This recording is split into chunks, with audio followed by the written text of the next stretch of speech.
When deadlines collide with dominant personalities, chaos is the order of the day. Publisher Chris Davidson, known as King Creole for his obsession with Elvis, and his fraternity of hardcore boaters manage through a maze of horsepower, bikinis, speed, and egos, pumping out a magazine and website, letting nothing stand between their performance boats magazine and you.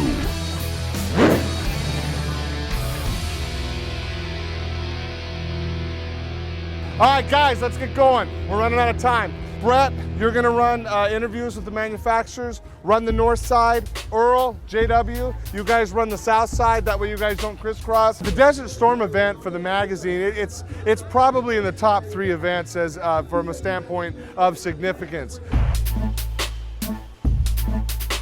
I definitely want the red Shootout that Alexi built to cover Lucas for me, and make sure you get the MTI. The most enjoyable thing about running the magazine is really the interaction with the team and getting together with them. Photography-wise, Serpico, run the south side. Try not to run into Redneck and make sure you get everything you can. I want the action. I want as many people as possible. Redneck, you shoot the north side.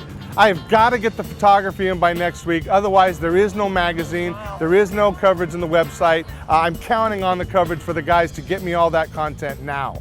And we're just going to follow each other, take the same pictures. Every shot I'm going to take is going to be a picture of Try Kenny to in follow the background. directions today, Serpico. They each have a camera. They go take pictures every once in a while.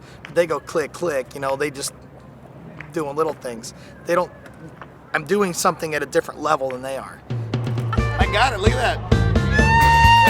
I don't want anything in RAW today. Yeah, so don't, it's all no, going it's in RAW. not. No, large format's good. It is absolutely the biggest event on either coast, actually. All eyes in the industry are on this street festival right now. Impressive.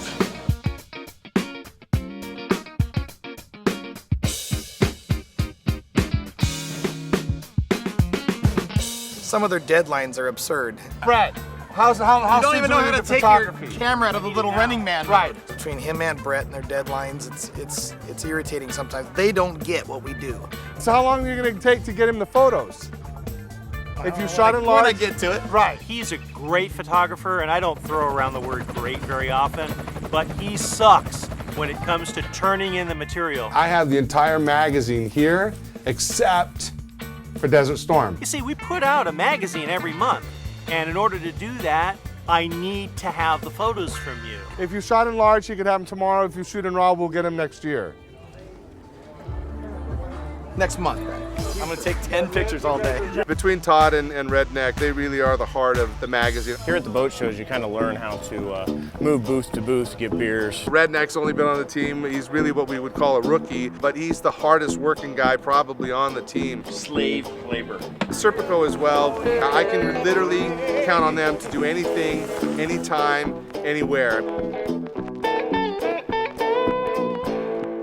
Or if you would have listened to me, Kenny, and did it right the way I told you to, we wouldn't have this problem.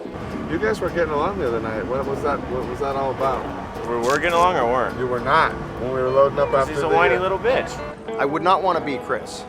He's got a lot of responsibilities. He's got so many things he's got to do, and so many people he's got to keep happy, working with huge egos and a lot of money in manufacturers. I went to the Miami Boat Show. Well, how come you didn't see this? I've never tried. Well, because I'd really like to get you guys to advertise with me. Oh, okay, so that's the quid pro quo? Well, Ain't gonna happen. You've never advertised with me in the magazine.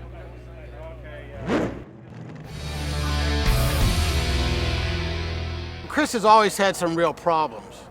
You need a subscription. Come on. Tell you, I've been here doing this 25 years. I've never heard of that. Well, that's kind of what the stripper said last night, too.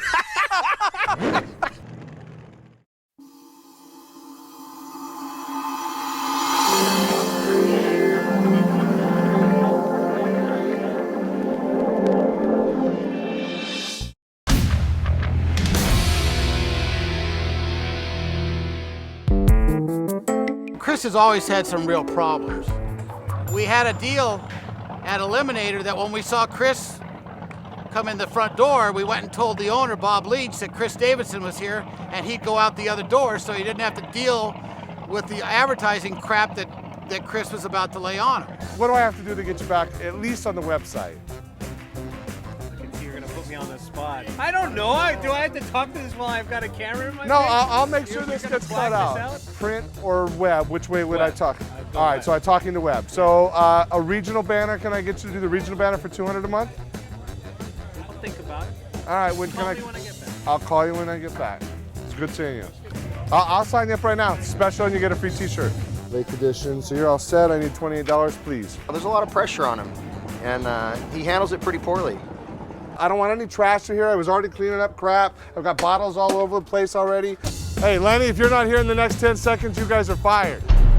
Serpico. Hey, did you get the photos on that? Come on. Free shirts today if you sign up for a sub. You need a subscription. There'll be 15 to 20,000 people here. There are boats from all the way from Maryland, from Florida. I talked to a guy today earlier that was from Atlanta. Rick, you're my first subscriber today. What made you guys come out to Desert Storm? Oh, we've read about this place for years. I mean, we couldn't resist it. And at my age, we really need to get here and do it before you die. And what kind of boat do you have? I've got a Liberator 25 with a twin 300 horse Yamaha. And what do you call it? Monkey Money. Monkey money? What does that mean? Well, I'm in the exotic animal shipping business, and that's what paid for the boat, so that's what it should be named. What exotic? Well, talk to me. What kind of animals? Lions, tigers, bears, crocodiles, just exotic animals you see in the zoo. Somebody has to pick them up and deliver them, and that's me. I got to tell you, I've been here doing this 25 years. I've never heard of that. Well, that's kind of what the stripper said last night, too.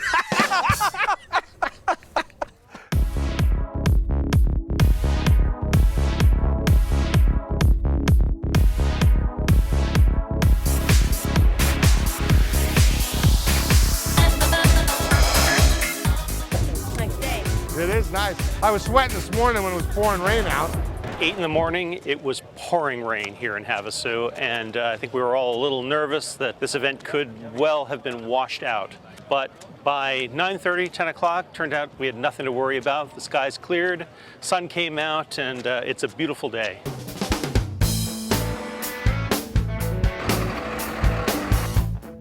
There are thousands of boaters that come here. This is the Mecca for high performance boating. If you haven't been here, you definitely want to come here. Rare opportunities are going to happen here. There's going to be guys that I'm not going to see anywhere else the rest of the year, but I am going to get them here. Guys like Nigel Hook, guys like Fred Keycaper. They're here. We have access to them. We're going to get them. In racing internationally, what's the biggest differences that you see in running, say, here in the U.S. versus running a race in, say, Malta? But it's a little bit more casual here, a little bit more relaxed. I've raced in 25 countries and 5 continents. There's more boats here, there's more pleasure boats, high-performance pleasure boats, but you know, like today, you see some terrific boats out there doing some incredible speeds, but people are kind of just out there having a good time, having no life jacket and so forth. And we actually put a lot of effort into the safety aspect. Well, it's absolutely important. The boats have gotten so much faster in the last 10 years. I mean, even that for yourself. What was the top speed for you when you got started 20, 25 years ago? You know, it seemed of those days 60 miles an hour was pretty fast in the ocean. and now a jet ski goes that fast. The reason I sent JW out to interview the guys is because he's really much more technically oriented than I am. Kind of look at the camera, honey, on the deal there. Yeah, you got to kind of do the, with the music here. Yeah, you girls are lovely. I can see the dancing here. Yeah, exactly. There you got to dance a little, Kim. There we go. That's what they like. They all know him. They recognize his face from his column. He gets the best out of the people that I want him to talk to. Forrest, it's great to have you out here for the Desert Storm block party. I'm telling you, I cannot believe how much money is lined up on the street after here. It is just unbelievable the amount of money that's here. There's probably somewhere between 15 and 20 million worth of hardware here. Have you ever been in one of these high-performance boats going 150, 180? Not that fast. He said, Jim, when I look at these, I have to be strapped in. And I said, Forrest, we can arrange that too.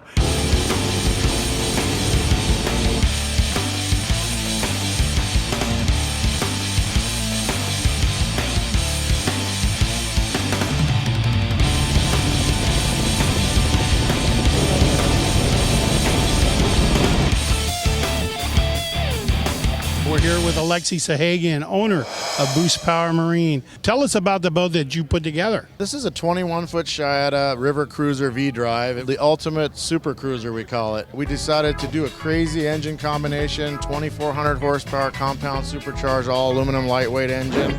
In Miami, you guys debuted the new 565. Tell me what makes that so special and why that's going to be relevant for future high-performance boaters. We felt we needed to bring digital throttle and shift to the entry-level performance boating public. Fred and I have hardly seen eye to eye over the last 25 years. Ultimately, I'm the one that has to get him on camera, pretend that I like him, pretend that everything's honky-dory, which isn't always so easy to do. So we're actually using electronics over a mechanical shift on a cone clutch and a Bravo stern drive. And I like to describe it as Johnny Tomlinson running your boat with a perfect shift every time. We're debuting our new Lucas Oil Extreme Duty line, all our new marine products, our greases, fuel treatments, and testing the waters here at Desert Storm. It's a great venue. Forrest, thank you very much for spending time with Performance Boats. Brian, we'll talk to you later. We'll be back by your booth. I enjoy your magazine, by the way. Well, thank you very much. Thanks for your comments. What number are you currently in the poker run? What number are we? Yeah, what number are you? Does it matter? I just want to know. Is it a race? It's not a race. I don't want to know who was there first today. Sorry, I don't care.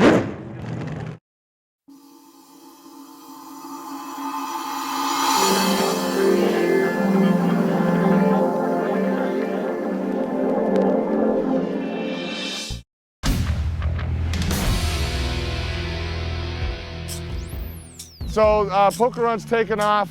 Couple things, problems from yesterday. Lack of communication totally sucked. After you guys were out and gone, I never heard from anybody. If they miss the mark and they don't get the proper content and photography, the magazine suffers, the content suffers on the website, which really means I suffer. Does everybody have the list of what's happening for the day? No. Okay. I don't. What are you doing? I gotta go shoot the boats coming through the channel. Then I'm gonna dart back to the point and shoot them off the cliff. 8 helicopters up, and they got the photographer for Performance Boats Magazine taking pictures from a cliff. Chris, come on. You don't want to actually plan, do you? Right. Well, That would be like way the first stop. It'll be like the first in 25 years. That'd be a problem. My plan is. Are you going to work the first turn point then down? No, I'm going to do the interviews here with the military. It's really nice that you volunteer your boat to take these guys for a ride of a lifetime to go out and participate here at Desert Storm. How did you get involved in the participation part of it? Well, we just thought it'd be a good time to come out here and run the Desert Storm poker run, and we have plenty of room in our boat. I think it's a good time, and I think everybody should have a good ride. Now, have you boys ever been in a high-performance boat before? No. Nope. No, I've never been one. Well, you're in for a thrill of a lifetime, I'll tell you. They get to ride shotgun and ride around like they're part of the crew and part of the team, and it's a great experience for them. The smile that you see on their face when they come back, coming off the water, is really worth everything. My participants are fairly well-to-do, so they really wine and dine them and treat them, first class. For me, it's eye-watering because I'm very partial to these people. Thank you very much for all you do to support them. We don't race. We run fast. We're down here towards Cattail Cove. Now, at this point, when Heat 1 comes down, at what speeds will they be running? Usually we see them coming through here about 140 to 170. When I say it's not a race, it's because we don't award anybody getting to the first card stop. We don't award anybody getting back first. Cut the crap. Of course this is a race. There's 5 or 6 guys out there all trying to kill themselves to get down to the first poker run stop. We play 5-card stud as the incentive to be out there in the water and actually, try to win something. There are teams that fly in special drivers to make sure that they can get the most of the most of the most so that they can win. That's a race.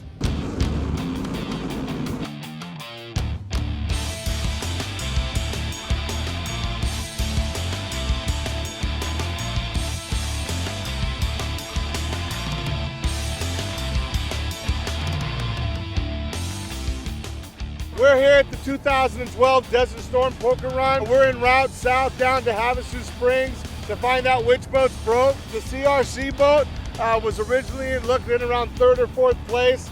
Even though this technically is not a race, there's about 7 or 8 guys that don't really play by the rules. Even though they go through the meeting, they're told not to race, but they're all running full bore anywhere between 150 to 180 miles an hour.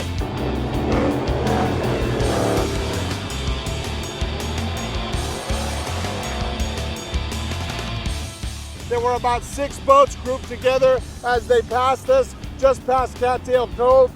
We're now heading down towards the springs.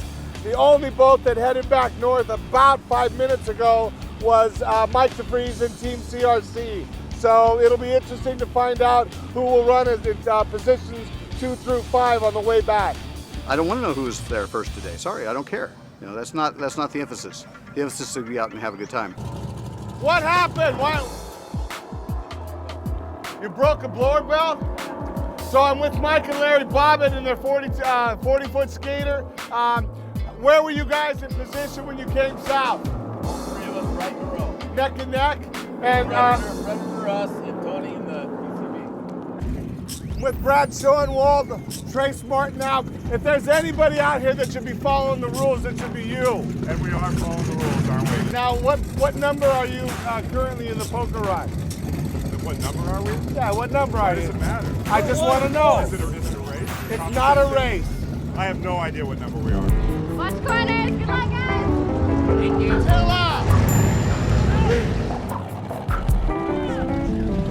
Koenig says we got a winner!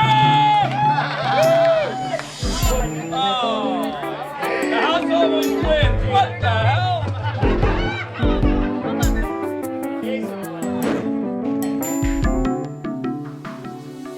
And so they're actually asking us to move the course? Yes, move the finish line. Auxiliary Then it Coast would be the Guard. auxiliary. They're not liking it. Great.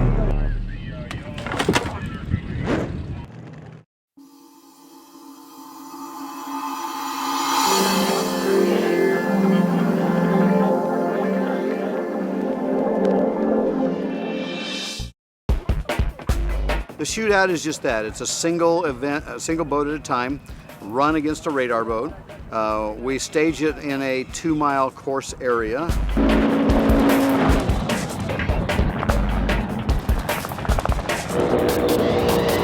And so they're actually asking us to move the course? Yes, move the finish line. Auxiliary Then it would Coast be the Guard. auxiliary. They're not liking it. Great. So who's moving that? We have authority from the Coast Guard to move 2 of the no-wake buoy lines on the west side to the east side. You know, they could probably reset it in 15 minutes once it gets figured out. I got a crew of 6 guys that are maintaining the course, and otherwise, once it's set and it's confirmed and it's cleared by the Coast Guard that it's a good thing.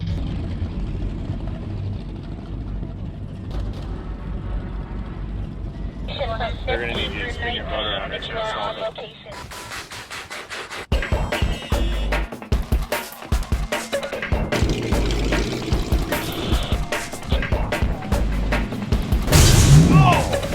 He's got a 1.5 long scratch on the side of his boat. Probably going to be $1,000 worth of damage that could have been avoided with a couple more bodies out there and a couple extra buoys.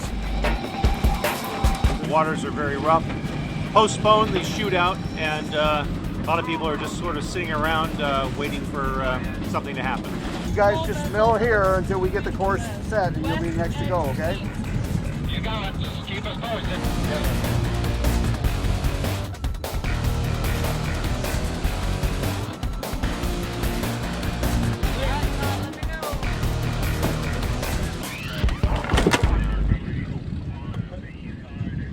Well, it's the usual mayhem today. I've always considered it controlled chaos. The wind was blowing out of the north pretty much, so that the start gate was a little bumpy. Weather got blown out, totally disorganized. It's getting old. It's not a problem. It's only right here. From here, once they spool it up all the way to the end, it's bitching water. Okay, we now have permission to start operations again. Sorry for the hold. We got everybody back in place and we're done.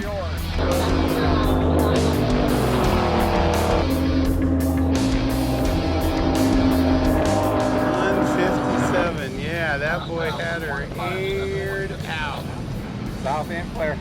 Thank you. 005, the water is yours. Here we go. 139. I believe that's a DCB, a 31 wide body. Nice pass. It's Seems like through poor planning, we got ourselves here on the Pirate Cove deck boat. We're really too far away to capture any of the action. I count on Todd to get us out on the correct boat. He tells me for hours about how great he is, how much he knows about the event, how long he spent last night setting up the buoys. You'd think he would have got us on the right damn boat so that I don't have to listen to him then complain about why he's on the wrong boat. We really need to be over there where the action is. That's why we got to pre-plan where we want to be. I just followed Chris. Well, that's why Chris needs to ask me what to do and where to go. Regarding a plan, I have it all in here. You know, whether the guys actually think I know what's going on or not, it doesn't really matter to me. He makes a plan in his own head, but he doesn't pass that word on to us, I guess. If they want to bitch about it, it's fine. Like I said, Todd needs something to complain about anyway. How did he expect you to know what boat was supposed to be shot? Osmosis or smoke signals in the morning.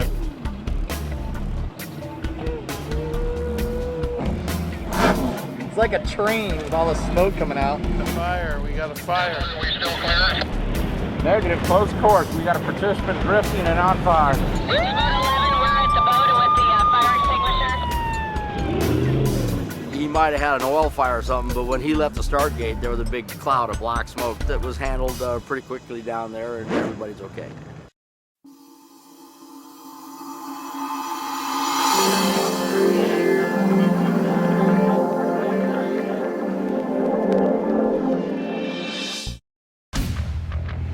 How are we doing in the ship cycle with the magazine? What's going on? Right now, as you probably know, all of the layouts are done. There are just a couple of missing pieces of the puzzle. I had no personal interest in boating whatsoever. I don't own a boat. I can't drive a boat. Really, my experience is all in putting a magazine together. Yeah, Brett Bain is the editor of a boating magazine. What's up with that? I don't know. I don't get it. I don't like the lead-in font on the headline for Crash Zone. You are completely 100% right. Okay. I would have been more on fire if you had told me you liked it. Okay. What attracted me to the boating field was the salary. So reduce the 100%, blow insanity up. You're 100% true. I'm going to have her redo it. Okay. Oh, wow. All right. I don't like to disagree with my boss. When he tells me that something's got to go in the magazine, it's my job to make sure that it gets in. Now, that doesn't necessarily mean that I agree with him, but I don't like to turn that into a disagreement. I like to think of every opportunity to disagree with him as really an opportunity to keep my job. It kind of irritates me. I mean, if you don't have any desire to drive a boat, learn to start it, I don't even think he knows how to swim. I'll get you Desert Storm layouts, as soon as I can. Definitely by 6 o'clock. I've got everything else I've signed off on. I've got everything else laid out, so I'm good to go. My guys work really hard to cover the event. We laugh, we fight, I scream, but ultimately in the end, we're all family.